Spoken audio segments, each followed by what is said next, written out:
So at this point, I sort of realized that it was just, I think, 20 days or 15 days till the release of Avengers Endgame. The poster is right there.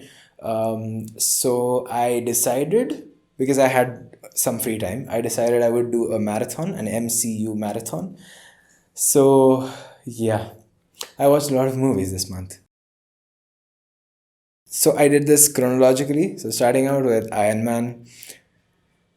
I mean, this film launched a franchise that I have been a fan of. I've seen all of these films multiple times. I'm a huge fan of the Iron Man films by themselves as well, and I think the first Iron Man was a very nice origin story. It was well told, and some of those elements, stay throughout the entire series. And I'm quite happy that the way the character has been treated. Next, I watched The Incredible Hulk. This is not a film that I really remembered because I'd seen it once a long time back, I think, when it came out first, and it was it was weird to say the least. But I feel like The Incredible Hulk still had a lot more things that separated it from the rest of the MCU. For one, it had a really high contrast. It had a lot of dark colors. It had a lot of compositions were really incredible, and I think it's a good story. The last act is really scattered, and I'm not a big fan of the action. But it would be interesting to see a movie that these guys were actually going to make without the studio's interference. I would be quite interested in seeing that. Then I watched Iron Man 2. It's probably the most hated film in the MCU, like the most least liked. But I don't hate it. It's a good movie. I think it has one of my favorite Iron Man suit up sequences where he's at the Grand Prix and in the beginning, and he's wearing his suit that comes out of a briefcase. That is absolutely gorgeous, and I will get to it later. But I hate the fact that later his suit just becomes a magical thing. That you just snap your finger and you have your suit together. I don't like that. I really like the way he suited up in the first few films, and I think that's something, just that mechanical, those armored elements just clicking into each other. I think that was quite nice, and I think that's something that they should have used even in the Avengers films. Then Thor is a film that does get a lot of complaints, but I think Thor is quite nice. I think till movies like Ant-Man come in, till that much later in the series, Thor has some of the best cinematography. I think it has really good use of color. The sets in Asgard are beautiful. You have all of these massive wide angles. Sometimes Kenneth Branagh's Dutch tilts go a little too overboard. Uh, but it's also a very distinct look that you get from that film versus any of the other MCU films. And it's an interesting film. It has some comedic elements. Again, the last act is not particularly great, but it's still a nice, entertaining film. Then comes Captain America, the first Avenger. I think it's a very good origin story, and I think it's a nice way to set up this character.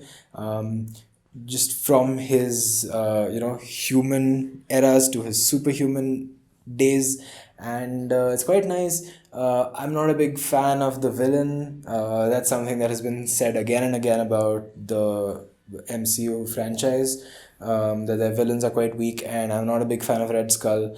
But the film overall is quite nice, and the last scene in the film is really entertaining. I think that's where you tie all of the threads that the first four films were leading up to, and this is where you sort of have this culmination point where you see him back in 2009, I think it was. The Avengers. This film at the time was a cultural landmark, I think, because this is the first time you had seen this idea of a cinematic universe, these separate superheroes from their films coming together in one film. And I really liked. I watched it in IMAX the first time when I watched it in the theaters, but with consequent watch rewatches, I was not a big fan. I think that novelty wore away quite quickly, and at this point, you'll see how having multiple superheroes in films crossing over is not a very big deal. And even back then, I think after I watched it the second or the third time, the novelty completely wore away, and it just felt like a movie. And again, the characters were not that compelling. I love Loki. I love some of the moments that are just so iconic. Just the Hulk smashing Loki up and saying puny god. Those bits are quite memorable, but I think it's a little overrated, if I may say so. Next is Iron Man 3, the third and last Iron Man standalone film. I think this movie had a lot of problems, but some of these things were quite good. I think when I saw the trailer for this film, I actually feared Mandarin, at least the Mandarin from the trailers, and that was something that I have never had before in any superhero films before that time. And the real villain behind him is a bit comical, is a bit caricaturish, and there are bits which are really boring. There are some bits which are not leading up to anything else, that just don't feel very impactful. But overall, I loved those scenes with the huge amount of suits just flying around and helping each other. It was crazy. I think it was a nice way to show what was to come from the series. And also, this is the first Iron Man film which was not directed by Jon Favreau. It was directed by Shane Black, and I really like Shane Black as a director. His comedy is a little off with this character in particular, but it's a nice effort. Next comes Thor: The Dark World, the ugly duckling of the MCU franchise, I think. This movie has a lot of problems. The villains are really boring and interchangeable. Um, Most of the plot is not very compelling. It's very boring. I think I also slept when I watched the movie the first time in the theaters, which I don't do ever, but yeah, it's not a particularly good film. Next comes Captain America Winter Soldier, one of the most celebrated films of this franchise. I'm not entirely a big fan of this movie in particular. I think it's decent, but and I think the characters are a little overrated by a lot of the fans. I have never been very compelled with the character of Bucky Barnes till the last film, which we'll get to. But yeah, Winter Soldier, not a big fan. Next comes The Guardians of the Galaxy. This is a movie I did not watch in the theaters because I don't know, uh, it didn't feel like a movie that I would watch or that I would want to watch. But when I did watch it later on, I quite enjoyed it. I like the music. I like the no the humor that Peter Quill brings. Not absolutely outstanding, but still quite good. The Avengers: Age of Ultron. This is a film that people usually forget a lot, but I think some of the characters in this story are really well done. The villain in this, maybe not so much in the film itself, but in the trailer at least, he was really quite scary. And when he's going on in the movie, he does lose some of his menacing quality, but yeah, it's not too bad, I would say. Also, one more thing that Age of Ultron does, that it does really well, along with the X-Men movie that came just after it, was I love the way that they handled using Quicksilver and Scarlet Witch, and separating them and having one in this franchise, one in the other franchise. I that was very satisfying to me in some way. It's quite nice. Then comes Ant-Man. As I've already told you, I'm a huge fan of Edgar Wright. And he was one of the primary writers, and he was supposed to be the director of the final film of Ant-Man. But due to whatever reasons, he's not there. So I would love to watch an Ant-Man made by Edgar Wright, because I think if any superhero film was to be made by him, I think Ant-Man would be the perfect film, and that shows through the final film as well. But Peyton Reed is also quite nice. His film is really well done. Ant-Man is really funny. It's something unique. It doesn't stick to that same format. I think it's less a superhero film and more a heist film, and I'm a huge fan of those as well. There's a video I'll link to later, and it's just a nice, funny film that you can watch with your entire family, and everyone can be happy. I would love to see Edgar Wright make Ant-Man again. Comes Civil War, Captain America Civil War. It's a film in the franchise that was really supposed to be a massive, leap forward. It was supposed to be you know, um, a big point of conflict, and it is that. But I'm not a big fan of that film. If I may say something that's quite controversial, I don't like the film.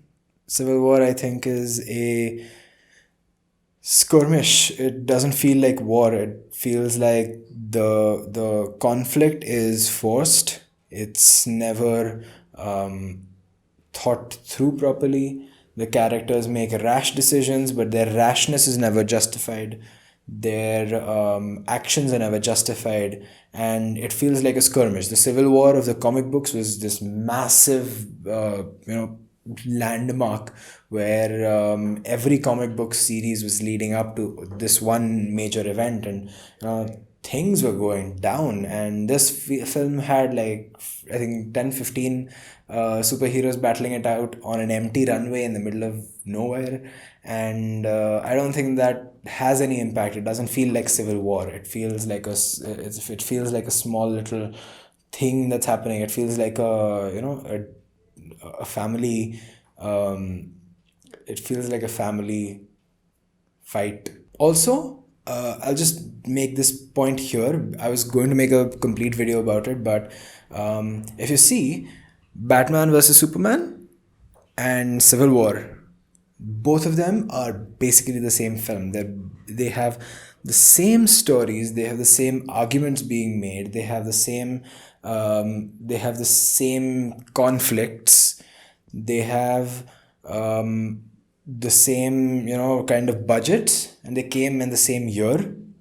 And I don't like Civil War. I think I like Batman v Superman slightly more than Civil War. Then comes Doctor Strange. I'm a huge fan of Benedict Cumberbatch, and this film is really good. It has great CGI. I think some of the best CGI in the entire series, and that I've seen in a long time. It's really good. The story itself is quite nice. I love the end. The last couple of scenes are really, really well done. The climactic fight is something that's very, very unique, and I didn't expect to have that kind of an ending to a film that's supposed to have this huge galactic entity coming to devour Earth. It was really well done. I don't think anyone would have guessed something like that would happen. Then comes Guardians of the Galaxy Volume 2. I liked this one better than the first one. I think this film has some of the best cinematography in the entire franchise. It has really good production design, and it is a story that is really intimate, but it is shown through a larger conflict, and it's really well done. I'm a big fan of this film. Next was Spider-Man Homecoming. A lot of people said that this was better than the other Spider-Man films, and it was the best Spider-Man film. I beg to differ. Spider-Man Homecoming is very mediocre when it comes to Spider-Man films. I think it's at par with the first Spider-Man film, the Sam Raimi one. but it's nowhere as good as Spider-Man 2, and it's nowhere as bad as Spider-Man 3, but it's in the middle. Then comes Thor Ragnarok.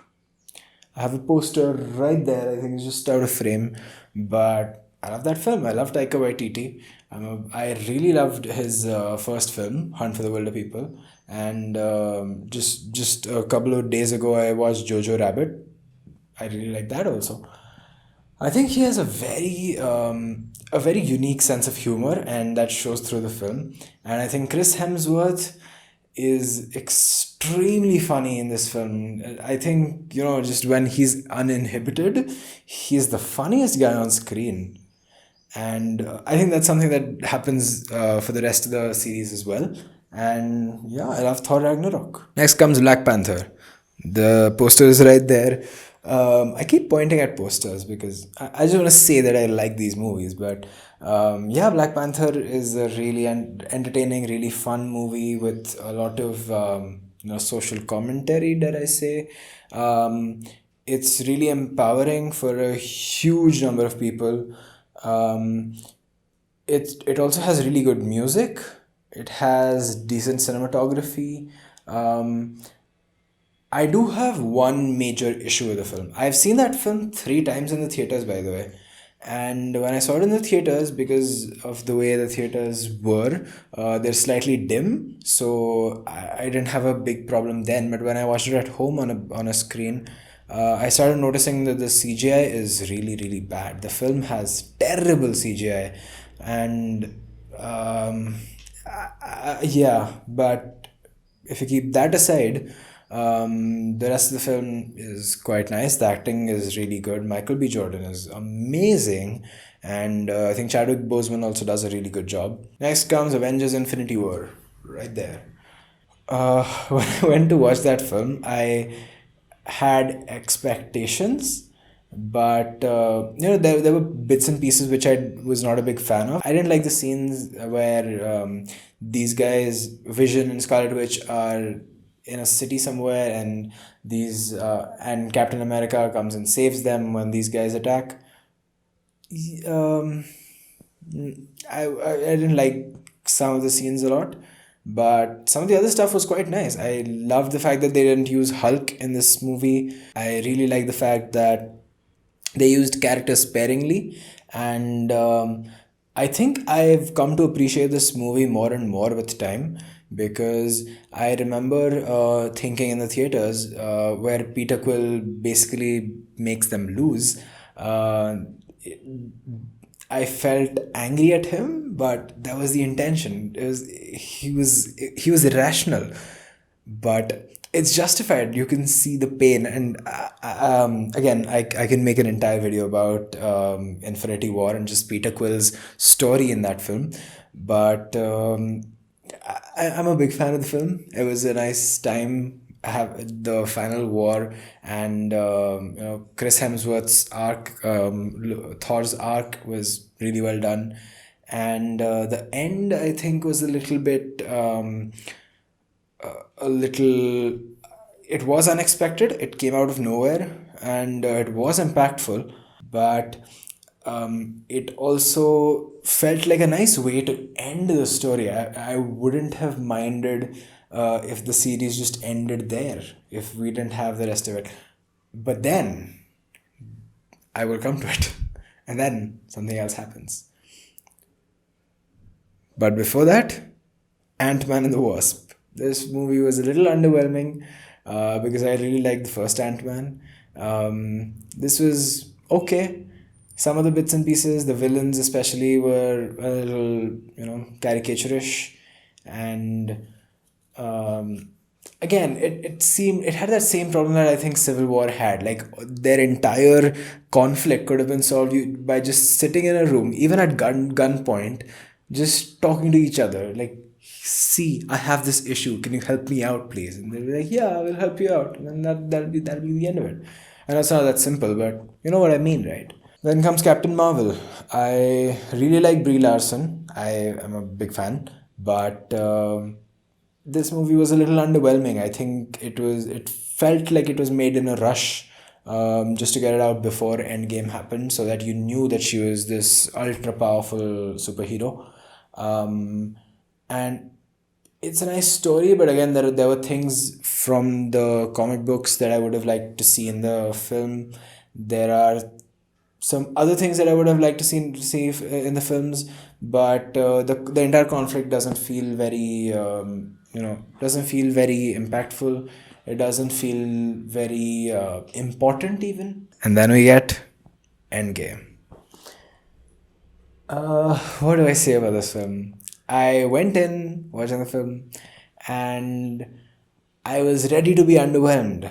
I was ready to be disappointed after after the brilliance of Infinity War. I was not expecting Endgame to be very impactful, but oh, was I wrong. I have some minor problems with the time travel section of it, which is a big section of it.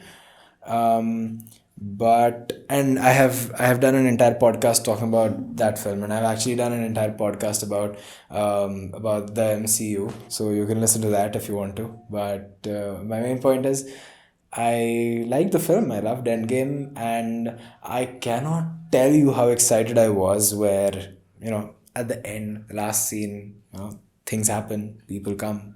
Like, yeah, you know, Captain America is like, Avengers assemble. Yeah, I like the film a lot. For a more in depth look at the MCU and a different perspective on the things, I have an episode of the podcast that I host with a friend of mine. In there, we discuss at length about these and other films, as well as other current events, pop culture, and just anything else that we might fancy. It's called A Bit of Both, and you can find it by clicking on the link in the description or the link up here. Thank you so much for watching.